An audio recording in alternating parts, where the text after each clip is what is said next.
शायद ही कोई ऐसा बड़ा उद्योगपति, बड़ा राजनेता होगा जो आत्मा, कर्म, पुनर्जन्म के बारे में भी चिंतन करता हो।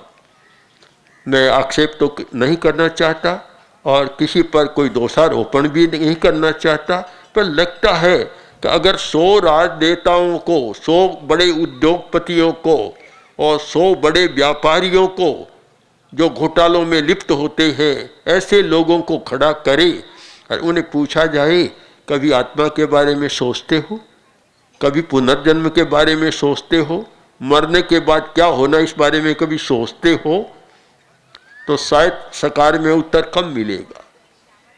बस एक ही सोचते हैं कि गंगा घर आई हाथ धोई ले तो धोई ले।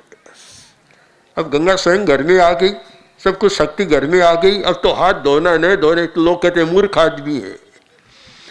फिर यह भ्रष्टाचार क्यों न बढ़े, नैतिकता का विकास फिर कैसे हो, एक बड़ा प्रश्न है। आखिर नैतिकता का कोई आधार होना चाहिए।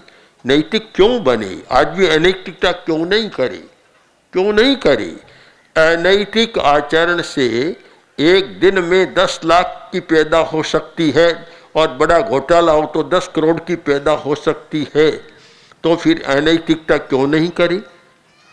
और नैतिकता करने वाले को कभी इतना होता नहीं है, तो फिर नैतिक आदमी क्यों बने, एक बड़ा प्रश्न है। आखिर कोई हमारा लक्ष्य होना चाहिए, कोई उद्देश्य होता है और उसकी कोई परिणति, फलश्रुति होती है। न आत्मा का प्रश्न, न कर्म का प्रश्न। यह भी नहीं कि बुरा कर्म है, करूंगा तो मुझे भुगतना पड़ेगा, यह भी नहीं है।